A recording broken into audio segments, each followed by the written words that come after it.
it's the next level. When the cold comes for you, the blood stops running to your limbs.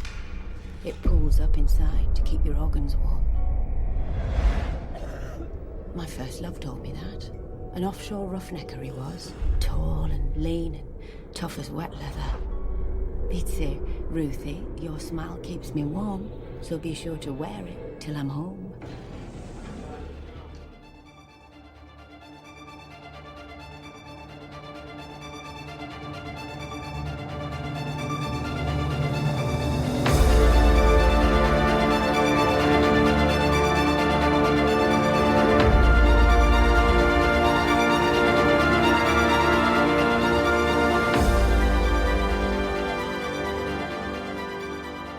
Hey panelers, welcome to the show. I'm Steve.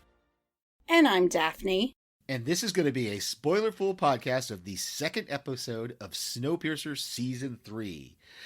Daphne, why don't you give us our title and our synopsis? All right. The title of the episode is The Last to Go. And the synopsis is, Layton goes on the hunt as Wilford works to boost morale. The Resistance discovers a threat that could undermine everything they've worked for. Very nice. Very nice. Yeah. This was a great episode. I really enjoyed it. You know, the first episode was good, and they're building up, and I've got some stuff in my notes that I want to talk about when we get there about how we have this. It's almost like we have an episode of the week, like we have a problem, we have an A story, a B story. But then we've got all these other, the serialized part of it as well. The ongoing pieces. Yeah. There's ongoing things that they're trying to get us to the end result. But there are also these little obstacles that come up that they have to deal with as well that also drive the story forward. So there's a lot going on in this episode. I thought it was great. It advanced things a bit. There were some things I hadn't considered. Mm-hmm. That we'll talk about. And I feel like we got some victories for Team Layton in this episode. Some things happened, and some of the things that went on, or some of the issues, actually helped the situation on the other train. So I feel like we're in a great spot heading into episode 3. Yeah, I'm excited to see where they're going to go. I'm glad the story definitely moved along, but it's something that occurred to me about, because Laura and I were talking about this with The Witcher as well, that there's this like monster of the week or this problem of the week episode, but there's also that underlying, there's the other long range story that's going on. Mm-hmm. And it seems like, you know, it's something that TV has. They've started to figure out a merge of the episodic and the serialized, to where you got, like in the 80s, we had, everything was episodic. You didn't have anything serialized. And then I want to say the X-Files came along, and really the X-Files was probably the first, at least for me anyway, the first show that really explored a nighttime serialized adult show that wasn't a soap opera.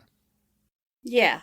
But even the X-Files didn't really, because they would have their Monster of the Week episode, and then they would have 2 or 3 that were part of the bigger picture. They didn't really often meld those two together. Yeah. And I think the two together. Yeah. I think what we're starting to see now in television, at least in these kind of shows, is we're starting to see them figure out how to meld. We can have a Monster of the Week or a Problem of the Week episode, and so I've got that in my notes that I want to talk about that when we get there. I'm kind of excited when we get to that point. All right. Well, I'm wondering what you've got for the problem of the week, because there were a few things going on, but only one of them was probably an actual problem. Mm-hmm. Yeah, it was the, and we'll get to that. We'll get to that one as well, because that was an interesting problem and an interesting solution that they came up with. So yeah. Well, with that, we should probably go ahead and get into our top 5 discussion points. And it's not going to get old, me saying every time. He left me too soon, my roughneck love. His rig went down with every man aboard. But I I know my smile kept him warm as he floated, all alone. Just as I know our hearts will be the last thing to go on Wilford's train. 1,023 cars long. The lady will go first. All right. Well, my first point, I have to say this because I actually cheered when this happened. We were right, Steve. Wilford had, at the time, no idea that Ruth was still on the train. Now, by the end of the episode, that had changed. However, you could see Javi was really surprised when he saw her. What? You're not supposed to be here. You're on the other train. That wasn't the situation at all. Ruth has been there the whole time in the bowels of the train, leading the resistance efforts. And we knew that. Mm-hmm. Now Wilford does. But Yeah. I am glad that we were right. We knew this. We knew that he had no idea she was there. And I was like, but I loved his reaction too, to the point that it was almost the only time we've really seen him fall back. Because his reaction was really quite good, where he said, "Oh," and basically it dawned on me. He said, "I should have known that it was someone who knew the inner workings of the train. Like he should have known that's who was the person in charge." And I had this in my notes. I was a little confused because on the second time I watched it, it almost sounded like there was some sort of code between Javi and Zara, right? Zara's the one that's on Wilford's train, or is it?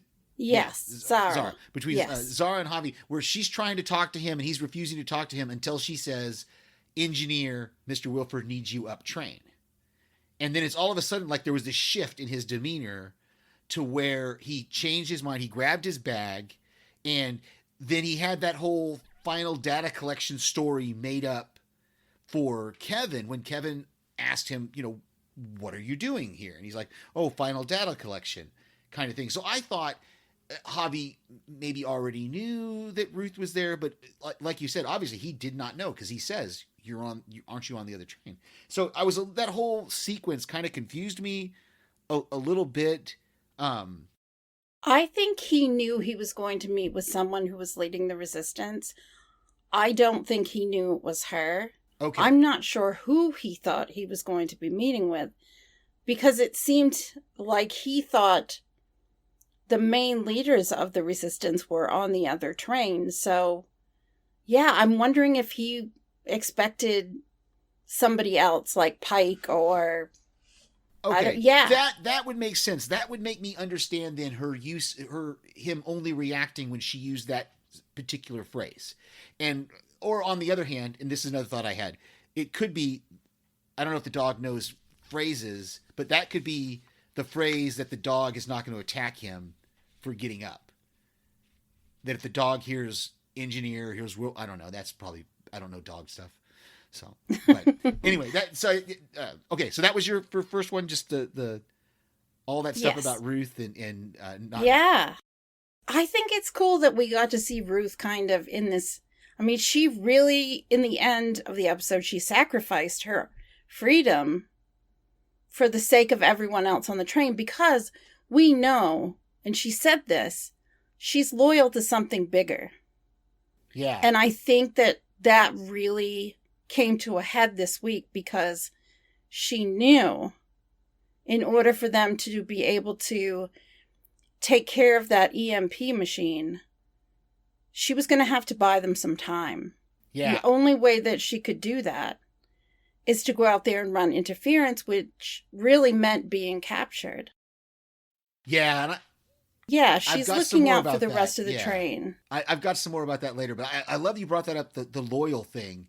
Because these two episodes have really, and I think that's obviously going to be a running theme, is the issue of loyalty, is who are you loyal to? And even to the wedding was called the Loyal Wedding. Yeah. Not the Royal Wedding, the Loyal Wedding. And I thought it was kind of strange on the second watch. I was like, huh?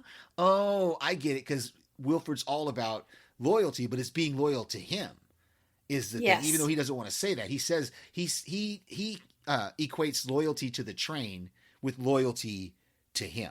to him. Yes, because he's power crazy. I mean, we know this about him. He doesn't look at that wedding thinking, oh, LJ's getting married, how wonderful that is. He's thinking, what can I milk from it to demonstrate that I'm allowing or creating these experiences and they should be loyal to me? How can it buy me more support? Exactly. And I thought it was clever, too, that they used a rat in the pipes to communicate. I had that in my notes. I had seriously a rat. You've been able to train a rat. Why not? I guess it's possible. They had 6 months, so okay. They did. They worked it out. I'm down with the rat. Okay, all right. I'm enjoying it. And I think, even the Pike and Ruth exchanges and communications and dialogue has been a lot of fun. I'm interested to see where it goes now that we're not sure what's going on with her right now.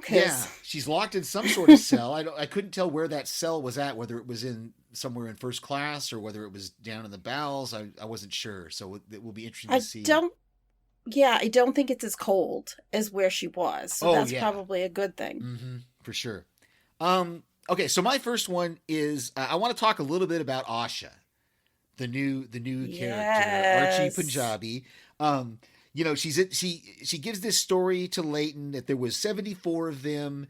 They were all career scientists. 34. They were 34. 34. Okay, I misheard it. 34, not 74. Okay, that's a better number. 34. But they were career scientists, but they also had their families with them. And then she says that several were killed by marauders until the marauders died off. And then her nephew was the last one to die almost 4 years ago. Right? And I couldn't tell if Layton was believing her story or if he was just letting her explain as much as she could, because this makes me wonder is it possible there could be more survivors out there? How did these marauders survive, at least for the years that they did, until the cold finally took them? How did she survive there by herself? It was... So I wonder if that's going to be a story that we're going to get kind of doled out slowly over the season, or if this is all we're ever going to get with it. She gave us a little information. I mean, like you said, she's a career scientist, or she's a nuclear tech. I thought it was sad that she said her 15-year-old nephew was the last one to go, because she said in addition to the scientists and the technicians at this plant, some of the families were there. And it was after, he came down with thyroid cancer. And he was begging her to kill him. And after he passed, she just kind of lost track of time. She lost hope. And it was like someone other than her was living there. So I get the impression she had like this outside looking in vision and also of herself.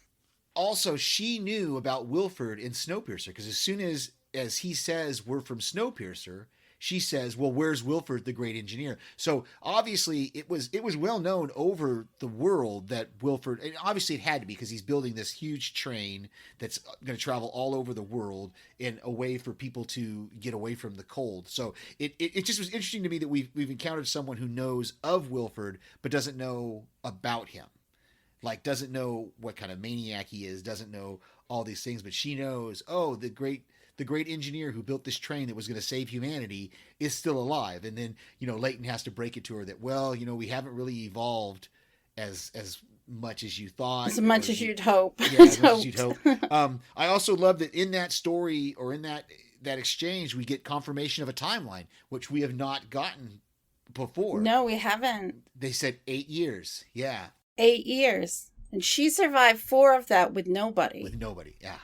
Yeah, we know it's been 8 years since the big collapse and everything froze over. And I wonder if we're going to see some PTSD from her from that loneliness of those 4 years. I would think so, too. And of the attacks by the marauders, I hope they give us a little bit of that so we can kind of get to see her in a different way, not just the way she is now, but how she started. Yeah. And I thought it was really interesting. After Josie sets up that room for her to sleep in, Mm-hmm. she goes in and she's kind of touching things, and then she takes the plant out of... She takes the soil out and smells it, and then pulls the plant right out of the soil. I don't think she just did that on a whim, or that it's something that we just forget. I think it's something that may come into play later. Like, she knows something that is going to come into play. We just don't know what it is. I think, like Layton, she's a valuable commodity because she survived outside all this time. And she's something, to hold on to. She could come in very handy down the road. Yeah. So I think it's good. I totally agree. And I was so confused by that part. I couldn't figure out what she was doing and what was going on there. So they definitely got to come back to that, of her saying something about the soil, because I don't know if those are samples that they've always had, or if those are new samples or what. So, yeah, that's going to be interesting to see. Yeah, it was just plants in a plant pot that was in the room. And I'm just like, okay. And then she just dug into it and pulled the plant out. And again, I question, is she someone that's going to come into play for the season or beyond? Because like you said, talking about serializing plus the monster of the week, we know that Wilford is kind of the monster of the week, or he's the ongoing threat.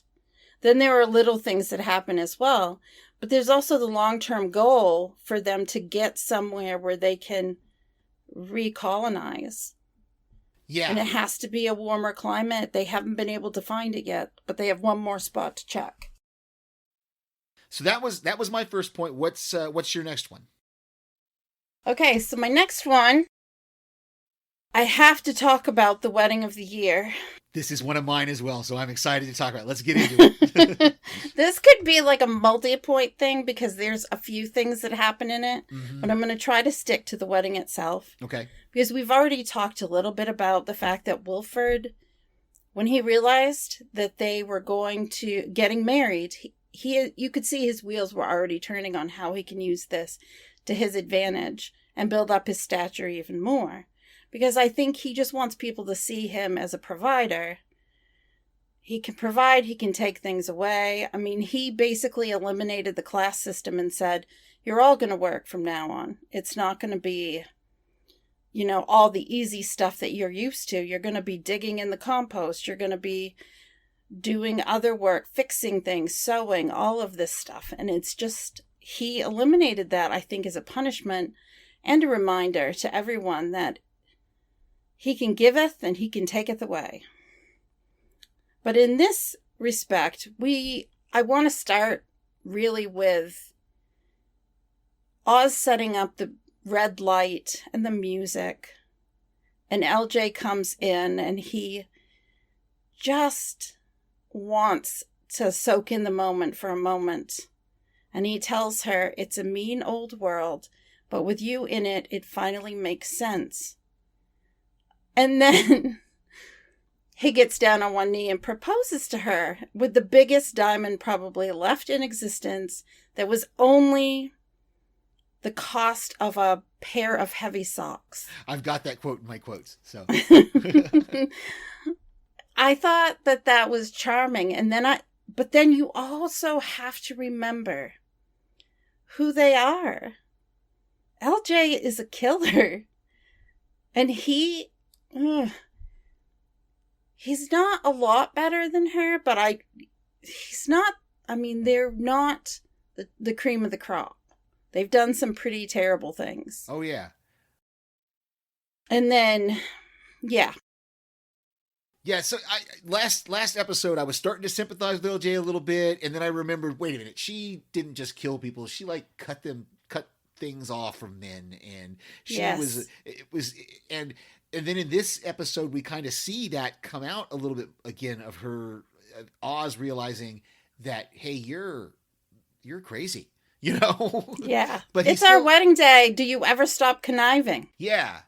And he's still in love with her though. And I absolutely loved that proposal scene. It was just, it was perfect. And unfortunately, that was the only thing that Oz ended up having power over in this wedding, you know? Yes. Yeah. It was interesting when they went to tell Wilford, and it's like, I'll give people the night off. And Zara suggested extra rations. And he's talking about a red velvet layer cake, and they drag the cake maker out of his job in compost so he can make the cake, to which he was eternally grateful to get to leave. He's like, give him a shower and let him make a cake and whatever he needs. And he's just like, thank you, thank you, thank you. So you can tell that he's been through a lot in that job. Yeah. Well, we know that compost job is not a fun. No, it's not a fun it job. is not a fun one. Isn't it interesting? I'll digress for a minute here. Isn't it interesting that in the first episode we have this big deal made out of people having baths, and we open this episode with Wilford in a bath. And that was the most awkward thing. You look at Kevin and he's totally fine with it. Doesn't bother him in the least bit. And Dr. Hedward is like... Dr. Hedward is just like not wanting anything to do with it. I mean, and Wilford is singing. Like, he's singing while they're in the room with him. So creepy. And then... ain't no sunshine till she's gone. And it just... He's just so creepy. He doesn't have to do anything, and he's creepy now because of everything that we've seen him do. And there's one thing he does in this episode. Going back, I was speechless. I'll help you out because it's in my. This was what my next was going to be in my next discussion point about. It kind of revolves around the wedding, is the fact that Wilford's got his hooks into Lila. She considers him his father figure now that her father is gone. Mm-hmm. And then he goes to Oz, and that's just such a creepy conversation where he sits down next to him and he's touching his back and he's touching his neck. And then the whole nut grabbing scene was just the worst. Man. And I know that Olaz got the worst of that confrontation because you just see him after Wilford leaves. He's still doubled over and just in pain. But the whole thing was just so creepy and awkward. I mean, it was worse than the Negan nut tapping thing from my goodness, Dead, yes, which was creepy and awkward itself. But this is just next level. And Sean Bean, I mean, he played it so well that it's just like, I mean, it's just a great acting job from him as for a horrible, creepy, awkward scene that happened. But yeah, and it's just he asks him too after. He's like, well, and let's go all the way. He didn't just grab Oz's balls. He made Oz grab his. Yeah. Oh.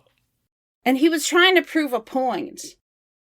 That even though Oz is artistic and he does such a wonderful job on the piano, he had a different job as a brakeman. And he had done some really tough things, some bad things, because Wilford went and read Roche's file on him. And I'm thinking, oh, Mr. Roche, I miss you this season. Yes. Yeah. Just when we thought, and this was a thing that occurred to me just now as we've been talking about this, just when we thought Oz, again, like I said, I was starting to sympathize with LJ a little bit. I had gotten to the point with Oz where I thought, okay, he's kind of redeemed himself. He's kind of brought himself back from being this nasty brakeman who was getting sexual favors from people. And it was in that first season to where he's grown to now, to where it's almost like Wilford's trying to pull him back to the dark side. Mm-hmm. To where I think he is. He says, what are your hands for? And he says, my hands are for crushing nuts. And he says, and caressing your wife. And again, another creepy exchange. But still. And if there's anything left after that, he can, tinkle the piano, I guess. Yeah. Twinkle, something like that, with the and piano. Oh, it was horrible and awkward, and I felt bad for Oz, and so I'm wondering what we're going to see, how that's going to change him, if he really is. Well, he knew he had to go through with it. He couldn't back out because Wilford had already made all of these grand plans, and he even talks to LJ and says, "I really wanted something small. It didn't need to be this elaborate."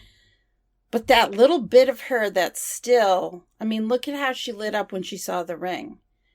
There is that bit inside her that is still the a princess girl. who wants to be princess, a queen. Yeah. Yeah, she wants to be the queen. She wants to rule, because she even tells him that, like, we can rule this whole train when the time comes. And she said, the older people are dying off and we're the youngest and we can rule. And she loves that Wilford looks at her like a daughter. And I think he's proud of her as a daughter figure. Oh, because absolutely. she does exactly what he wants. Mm-hmm. She's ruthless and devious. It's exactly what he wants in a daughter. And Alex disappointed him. Mm-hmm. Exactly. This is the daughter that he wanted. This is when he lost Melanie, when he lost Alex, now he has LJ. So. Yep. And he loves her. He's building her up in his image, and he didn't really have to work hard because she was already pretty dastardly to begin with. So let's see. The only other thing I had in that kind of area, general area about the wedding and stuff, was when he comes in again. It's still just creepy when he bounces on the bed and he makes some crack about what they'll be doing on the bed. That was just another creepy kind of thing.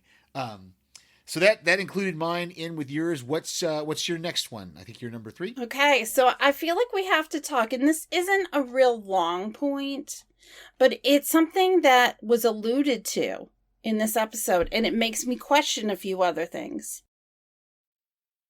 Influenza. Okay, so during, the 6 months, there was an outbreak of influenza that killed the male Dr. Hedwood. Okay. Because she was holding on to his boots.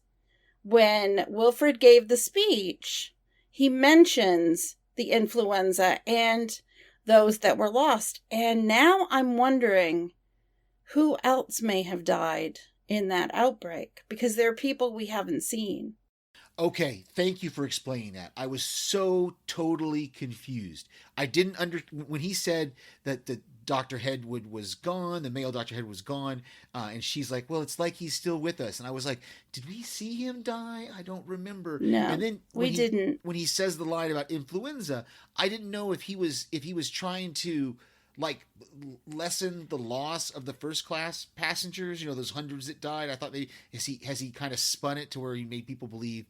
But I think you're right. Now the way he said it and the way it was alluded to, I think you're right. I think sometime during this 6 months they had an outbreak of influenza that took several of our characters. That explains so much to me now that I was confused about before. Yeah, because people are missing. Like, I'm just curious as to where they are. I mean, we know like the doctor is alive, but there was another doctor that had been helping them as well. Where is he? Yeah. He's the one who used to manage everyone that was put in their drawers. Mm-hmm. We haven't seen him in a little bit. You're right. We and haven't seen. So Till's former lover, who ran that. She was in the first. I think wasn't she in those first class cars that got swept away? Mm-mm. Okay. No, she was not. Okay. She's MIA. Like. Yeah, she's disappeared. No one really knows where she is. Or at least they're just not talking about her. I mean, she could be in the compost area for all I know. And there's a lot of tailies. There's a lot of tailies that we haven't seen. We've seen Lights, we've seen Winnie, we've seen Pike, but there's a lot of tailies that we still haven't seen either. So yeah, that's some of our regular folks. I'm curious about where they are. Like the last Australian. It's another one. You're right. I don't think that he died. So not in the Revolution or not in the Rebellion. Yeah, we haven't. So yeah, there's a bunch that we've not. The piano guy, right? The piano tuner guy. We haven't seen him. Yeah. So There are people, so I just have questions. Who else died? So it just made me think, is this why we haven't seen some of them? Have they, has something happened? Is it the flu now? I mean, he's alluding to influenza, so now I'm just wondering, okay, well, maybe it was the flu that killed them. So I'm not sure. So my next one is again, it's another short one, is I'm Alex. She's back to not believing that Melanie is alive, not believing that the world is going to warm. She's lost her hope again. And it bothered me a little bit until I started to think about the fact that she's still a teenager. And she's very young. She's going to go back and forth between, and people are going to have to convince her to hold on to that hope. We saw Till do it in the last episode. Ben is trying to do it in this episode, but he's not really convincing he's not as good at it as Till was, is the thing, because he's got his own worries that we'll get into in my next point when I talk about the serialized things, that Ben's got things that he's worrying about. But it was a little, it seemed a little wishy-washy, like I said, until I realized that she's still a teenager and she's still gonna go back and forth on these things. Yeah, there's a lot. It's a lot that she's having to deal with. And I think it was reassuring for Ben to remind her, don't give up hope. He's trying to get her to connect with that piece of herself and just realize that not all is lost, that the work that they're doing is important, and there are things that they can still solve. And I was feeling like, are they going to find anything? Is there going to be any reason that if they go back, that Layton can even remotely take the train back? Because I'm just not sure. Yeah. But now I'm much more hopeful, because there were things that happened at the end of this episode that really gave me a lot of hope. Yeah, and I'm trying to figure out. So I'm trying to figure out exactly how, because I know we saw that Big Alice had some sort of coupling mechanism that she was able to couple up to Snowpiercer, and yes, and then when they broke off, what I finally kind of figured out was they basically, from what I think, is Big Alice basically reversed direction.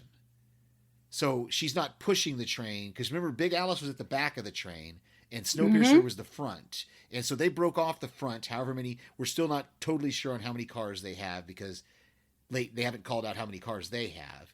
But they must have started taking Big Alice in the other direction, pulling the train, because they said the EMP was all the way in the back of the train. What is now the back of the train. So the geography is going to be an interesting thing. How they're able to couple these, how they're able to take the train back. Are they going to just abandon the pirate Snowpiercer? I don't think so. I don't think so. I can't imagine they would. There's too much valuable knowledge in those books, as we learned in this episode. So I don't think that they can just abandon it. So they've got to figure out a way to get the two trains back together. And I think that they will. I just think that it's not their priority at this moment. I think that maybe that's something they're going to focus on just because they've run out of food. But they have to figure that out, because they've got to keep going. Yeah. Well, there's got Layton. We've got to get back together. Layton's very focused on that, because he keeps saying, "We're going to take our train back. We're going to take our train back." And so that's going to be an interesting dilemma to figure out how do they couple how do they get the trains back together? Maybe there's something to where each car has a way to link back together. I don't, if it gets. I think so. I think that is the situation. I think that the cars do link together, and it's just, they're going to have to get the logistical pieces of that worked out so that they can do it. Well, and especially now that they have a hole. They have a hole in the back. So, because part of that door looked like part of that door got ripped off when the EMP went out of it. Yeah. Such a wonderful thing to see. Solved a few problems. Yes. Took care of a few things. I've got some thoughts on that as well. I do as well. I thought it was interesting that Ruth referred to Big Alice's side of the train as Wilford's train, so I think we should stick with that. I know last week we were talking about, is it Big Alice, is it Snowpiercer? Snowpiercer is Layton's train. Wilford's train is the big one for now. Yeah, I feel like we have to go with that. That sounds good. Snowpiercer, because even Layton is still calling his train Snowpiercer. He is, yeah. So yeah, I think we're good with that. Snowpiercer and Wilford's train, or however we decide to. We'll just keep. Maybe we end up changing it every week because they give us a better suggestion on what we should be calling it. I was just thinking that every week we'll change it up a little bit. Yeah. Let's see. I don't know where we're at, but I think we're to you. Right. Well, I want to bring up a little bit about Javi. I know we mentioned him just a little bit earlier. I just want to say that the train going by and Javi realizing that they are still alive, that was the most life I had really seen out of him this entire time. Even though he trucked it all the way back to first class to deal with the EMP. And he went back again and talked to Ruth.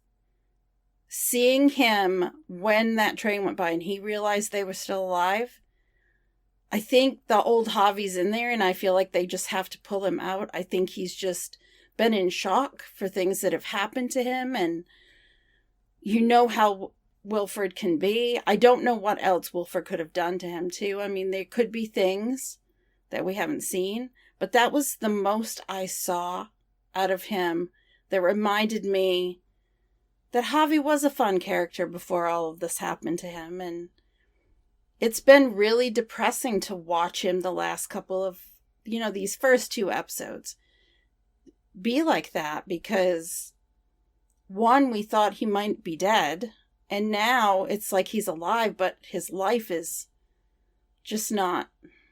Yeah, it's just a very sad existence. I also, I hate to laugh about it, but the dog's reaction was cracking me up because he was he's like doing this number with his head and his eyes, and I'm sure it was all probably CGI and stuff, but it was just the dog was cracking me up in ways. But I know I'm totally agree with you. It looked like Javi came to life, and I think the dog realized that too, that something had changed in Javi. And so it was, I'm excited to see where that comes from, where that goes. Cause he knows, the people who are on my side, cause remember, like you said, he's really not had any connection with the resistance.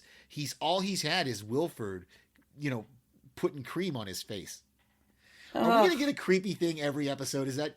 I think so. I think we should just prepare ourselves for the creep factor. I mean, I thought it was creepy enough that we got tub time with Wilford at the start of the episode.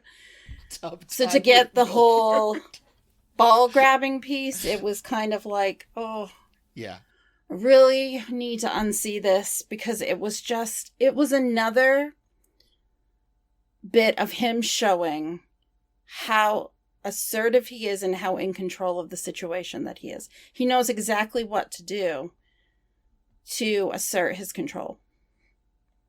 And that's just, And, I think at the end, as much as he seemed to be in control, yelling, battle stations, but I don't think he realizes how much there is a resistance and how many, I think he's going to see quite a bit of resistance, hopefully anyway. Well, because Pike was yelling at the same time. Mm-hmm. It's like, they're here, they're alive, they're back. I think Wilford thinks he's going to have this big army, and I don't think he's going to have as many people as he thinks. I really don't, because he's mistreated a lot of the people by sending them to the compost.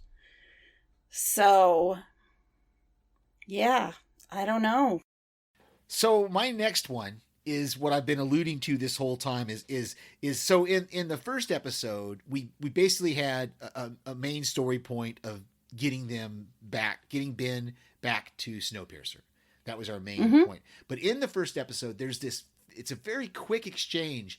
something about losing contact with the satellites. And, Yes. And then Layton sees the vision of the tree when he's almost dying of frostbite, right? Or whatever. Hypothermia. Or Yeah. he's freezing to death, Yeah. basically. Yeah. And so then in this episode, we get the next two kind of links to that where Javi starts talking about the satellites are going to start falling out of the sky. So I think this is one of our serialized kind of long range plot things is going to be these satellites. And I have a vision of like the last episode of just all sorts of satellites falling from the sky, and like that's going to be a big issue for the next season is that but then we also have this vision of this tree, and Layton goes and researches it, and he finds out that it's what did he call it, the blood dragon tree? Dragon's blood tree. Dragon's blood tree. Thank you. My dyslexia kicked in there. The dragon's blood tree, which he says he didn't know anything about, but it only grows in this area where they're going, where they think there's a warm spot.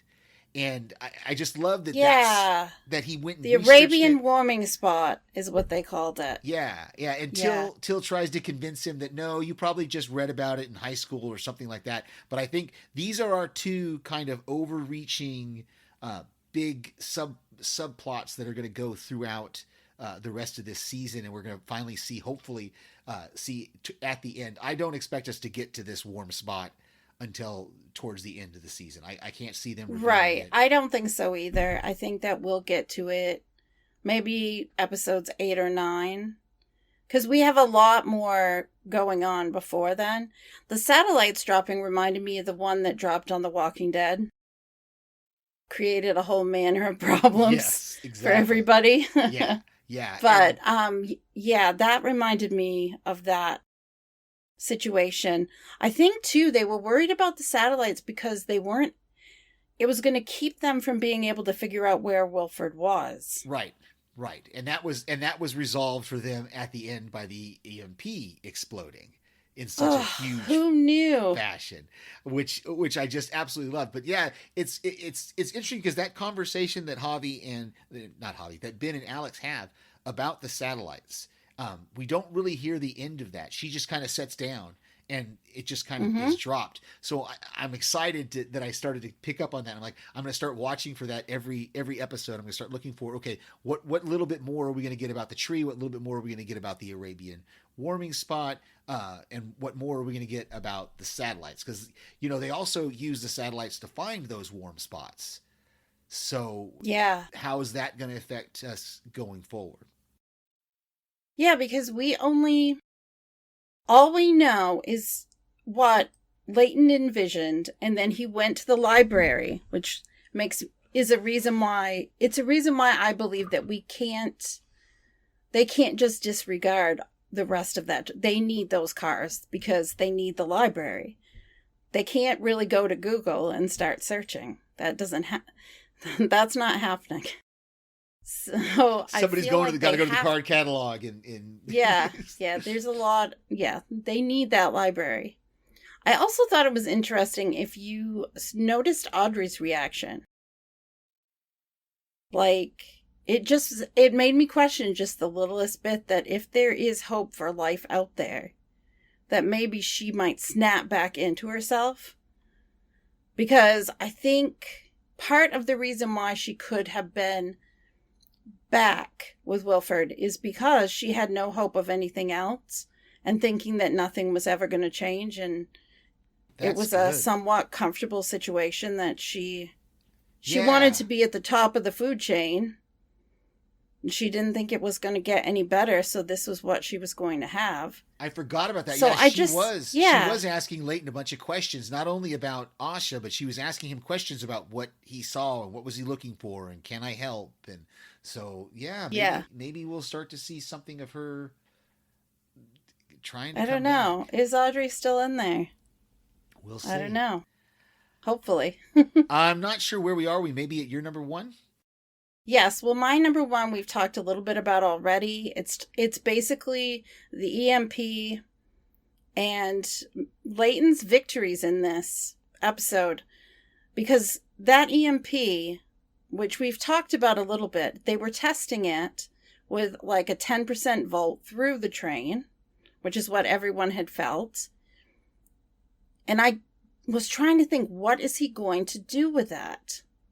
And then the question was answered. He was going to take that EMP and basically fry everything on Snowpiercer. Yeah, he was going to stop. Taking Layton. Mm-hmm. Yeah, taking Layton out of it. Like, eliminating Layton as a threat. Yeah, I've got it. Actually, I've got the quote right here from Javi. It's going to stop Layton dead. I have to get back to the dog. Yes. Oh my gosh. Why does he have to get back to the dog? I don't understand that. I love how they kind of figured out what it was and then went to go take it apart. Because this was my number one as well. Yeah, Pike went to get lights and expected her to disarm it. And I'm thinking, poor lights, to expect her to know how to disarm an EMP is crazy. Yeah, what in her background? I mean, I know she's done some technical things, but like, this is a super technical thing. But I did, it was on my second watch. I didn't realize on the first watch that it was Pike who he yanked something out. And that's what started the countdown. Because 2 minutes. Lights is like, no, don't do that. And then he just does it. Or she's like, wait, what are you doing? And he just, and, yep. But I will, again, like I said, this was my number one as well. So I love that we're talking about it. It did get a little anticlimactic though, that they're like, that he's like, well, let's just get rid of it. And well, can you open a door? And then I loved, again, it's one of those things that we're getting a little bit of history here, because didn't he say in the second revolt? Yeah, the second revolt, when they put us down, but we were able to weaken the hinges of the doors, and then we get Strong Boy back, and we haven't seen Strong Boy yet this season. Boy in a little bit, yeah. So I loved seeing Strong Boy there, and him pushing that thing, and then basically all they do is you just push it out the back door. Yeah. Of the train, and he's like, run. Run, get out of here, run. Yes. But the cool thing about that was the after effect that it actually gave Layton and his team the location of where Wilford and the rest of the train is, so they could surprise. It was the element of surprise. And even though Wilford wants to get rid of them, he likes Layton because he's a worthy adversary. He's a worthy adversary. Yeah, and I love the way they just showed up. Like you said, it was such, because even Till says it when they said something about, okay, so now we know where they are, but they don't know where we are. And so they were able to just slide right up on the side of them. And again, it's kind of interesting that there are parallel tracks, but I guess you would build it that way in case you ever did have to, because he did build it with two trains in mind, originally. So it would make sense that there's two sets of tracks right next to each other. But that was such cool. I love that visual, right? That was so cool. And Wilford, and Layton even said, he had a choice. What do? Do you go on the main track or the parallel track? And he chose the parallel track because of more options. Yeah, I didn't understand that the first time, but the second time listening to it, I went, oh, okay, now I understand. So they'll be on the parallel track, and maybe they're going to try to cross, like if they can match speed, and they can try to cross over, jump over, and we might see some train jumping, which would be kind of cool to see if that happens. There's a lot of potential there. There's a lot of potential. I did watch the sneak preview for next week. I'm not going to dive into it. I do think we're going to get, I will mention this, I do think that the showdown between Layton, Wilford is coming sooner rather than later. Not sure if it's next episode or not, but I think it's coming, and I think Layton has more leverage than he thought he had. Yeah, I think especially now that they know they're alive, because remember in the first episode, Pike and some of the others, they said Layton abandoned them. They thought he had just run off with his own train and been like, okay, they're off doing their own thing. Because they also didn't realize that Wilford was tracking them and was but I love that's another one we didn't talk about yet is Alex talking to Ben and saying, well, yeah, it's a no-brainer that obviously he's chasing us. Like, why would he not be chasing us? He wants his train back. He wants control, and he wants his people. So yeah, Of course. he wants to find out how Audrey is. And again, that's one of those impressive things, because it means that Wilford knows how decent Layton is. He knows that Layton is not going to mistreat Audrey. And he's not. And like you said, it's a weird respect. I think Mm-hmm. I totally agree with you. A weird respect, because in the last episode, Wilford said it. He said, I have to keep everyone alive because I made a deal. I made a deal to keep Audrey alive, to keep Zara alive. And that's where we're at. And so there's that, like you said, there's that respect between the two of them that I think is so cool. And it's going to be interesting to see, going forward. How it all breaks down. I'm not sure. I'm really excited, but I'm nervous. The show has shown that while they have kept people alive when you think that they're dead, they also will kill people off. So I don't know. I think we have a lot of characters. We have a lot of characters, and we're going to see, I think we almost saw a limb get taken off in this episode. But we haven't even talked about that. I feel like that enough happened in this episode that's in my notes. It's in my notes. I mean, as that well. tells you something. It tells you. In fact, that I think is the only note I have that we haven't already discussed. So why don't we get to it then? Because I have a couple of things about it too. Okay. Well, my note is Wilford says that he never intended to use the ports. He put them in, never intending. I don't believe that for a second. Neither do I. He is so sadistic that I can't imagine him not doing it. But calling her out on the number of times that she has used it. What was it, 13? That was 13 times she has used the porthole. And she was so tough in this episode. Like, she's like, okay, do it. Finish it. Do away, let's move on. Yeah, she is not that person that we had at the beginning of this series. Oh, she has grown. She has grown so much. She has grown so much. She really has. He said something about, I'm going to make sure they put the coupling high enough so you can't wear a prosthetic. And she's like, I wouldn't wear one anyway. I was just, I know. And like her, just get the bloody thing off, do it. I was just so impressed. And that was just that power of, because she's not going to let him break her. And that's what he wants to do. He wants to break her. And she's not going to allow it. He does. And she's not going to allow it. Because for his first interaction with her response is, well, I do try not to disappoint. And then we're getting a little bit into my quotes here, but I feel like we have to. We do. Her response to him was, loyalty has to come with love, not the kind you feed off of. Unconditional love, sacrifice for each and every passenger. You can't ignore love. You can't predict it either. And she's so honest with him at that point, and she's got nothing to lose.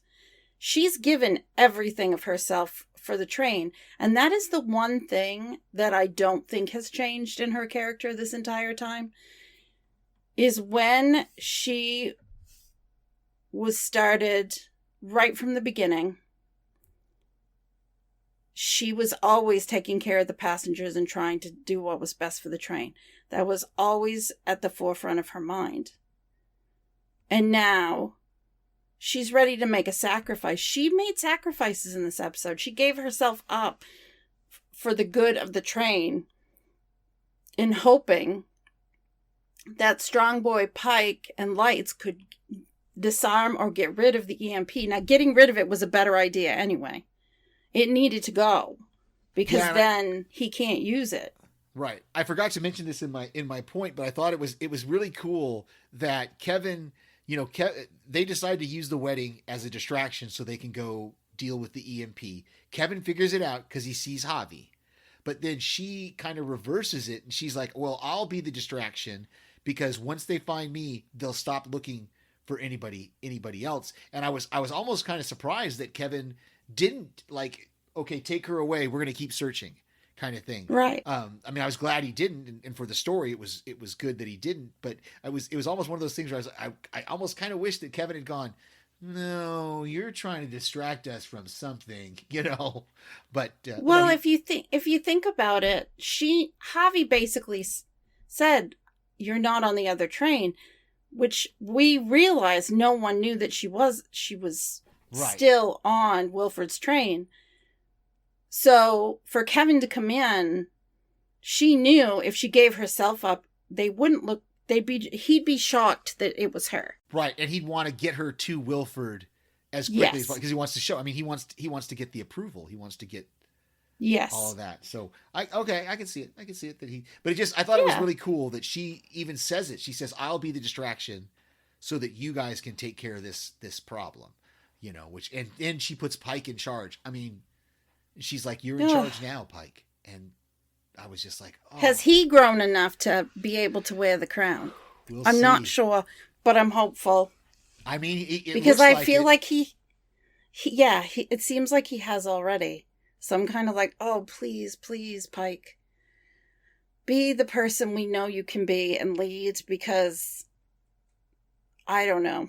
The next episode, I want him to prove me wrong, and I want him to do a good job. But now that Layton is back, maybe we'll get what we are looking for. I'm not sure.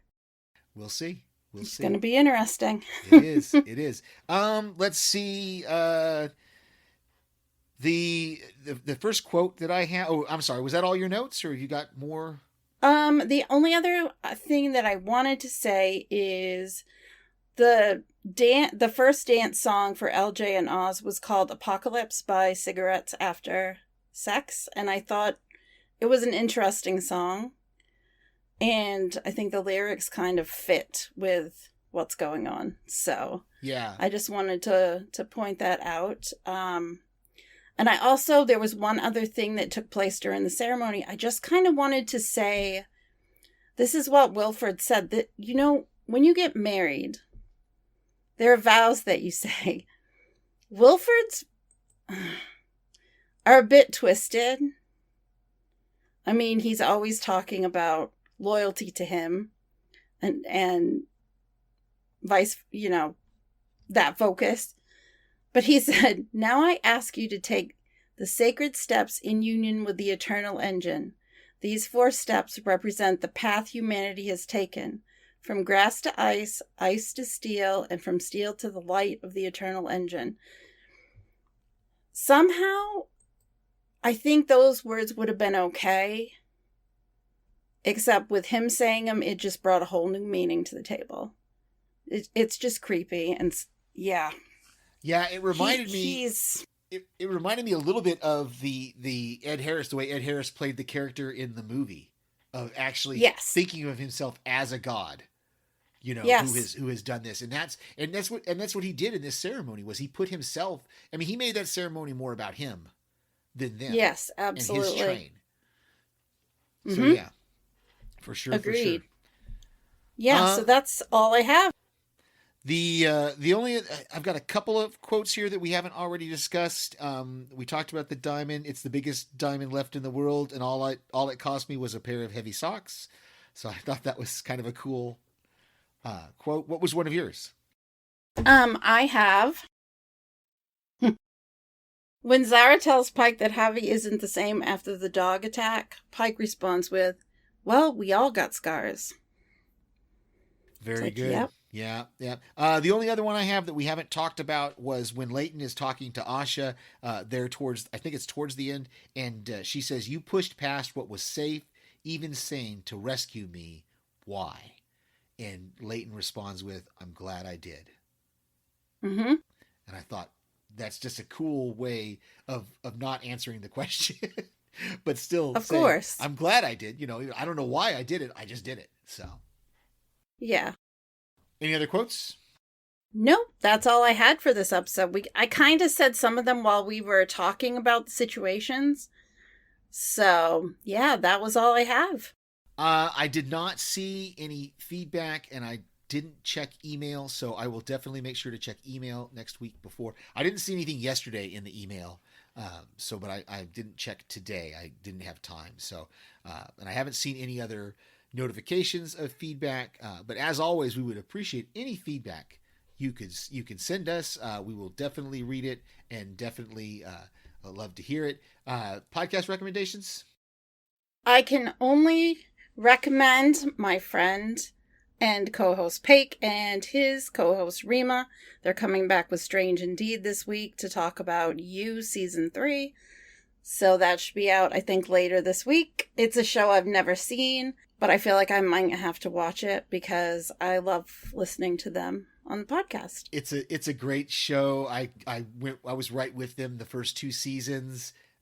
Or with, I guess, Sean and she for the first 2 seasons. I don't know, with doing double duty with The Witcher and Snowpiercer, I'm not sure if I'm going to be able to. I may have to I don't know. I have to come back late to him. I messaged him earlier this week and said, look, I don't know if I'm going to have time, but I'll see what I can do. But I do. You is I think you would like it. It's good.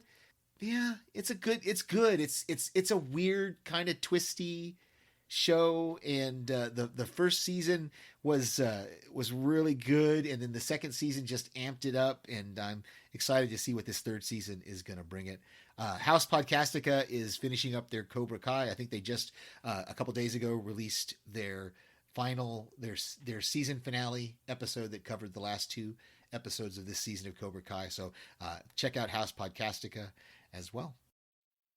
Yeah, I think they're also covering the Book of Boba Fett. Oh yes, that's right. And I am able to send them. I am sending them voicemails for that because the way that drops. Book of Boba Fett drops on Wednesday, so if I can get it quick in there Wednesday, I can send them a quick voicemail for that one. So, but use a whole nother ball game with that one.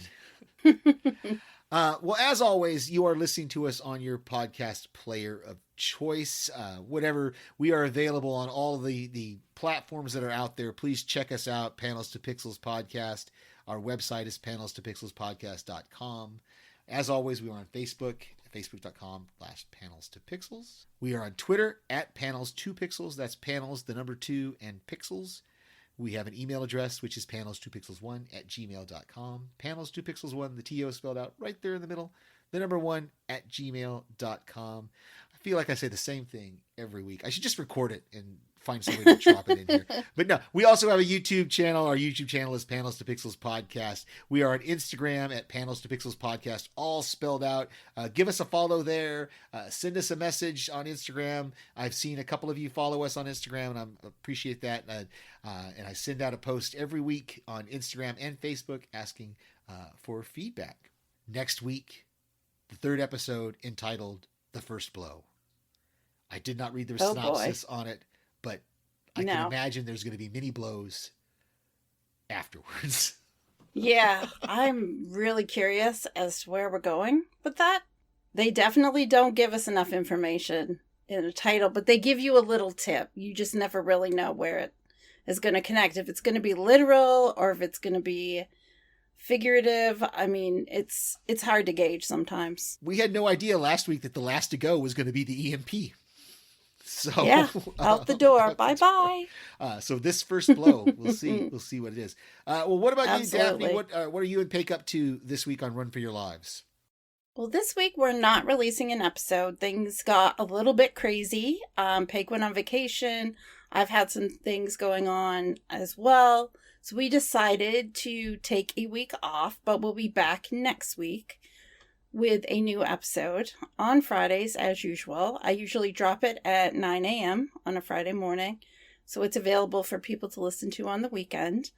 Our most recent episode is Antlers, and that was released last Friday. Such a confusing I know, movie. Steve. How many times did I say, I don't know what's going on? Many times. In that live, Steve. So what movie will you be covering next week, though? Next week, we're going to be covering a little movie called, Little Monsters. Oh, that's right. We talked about this last week. It's not the 80s Little Monsters, No, This is 2019. 2019 one, and I've mysteriously got a couple days off here in the middle of the week that I may try to fit that in to my schedule. I think you should. Steve, did you watch Cooties? Yes, but that was one of those ones when I have tried to imbibe less when I'm doing a live Steve now. Cooties was when I was imbibing more during a live Steve. Okay. And I think that one got way incoherent towards the end of it. I think you might enjoy Little Monsters. this one. I will try to check it do. out. Like I said, I've got a couple of days here that I'm going to be kind of stuck inside, so I will check it out, see what I can do. But I think that I think you'll like this one. I think it's fun. It's kind of like Cooties. It's kind of like Black Sheep. It's got a fun vibe to it. Okay. It's an Australian movie. It's fun. All right, I will check it out. It's a lot of fun. I think it's on Hulu. I think we talked about that last week. It's like on Hulu or something. Yes, it's on it's one on of the Hulu. platforms that I have. So very, very cool. Well, thank you, listeners, for joining us on this week's podcast of Snowpiercer Season 3, Episode 2. I have been Steve. And I'm Daphne. I don't know why I just said it that way. But this is Panels to Pixels, and we will see you on the next panel.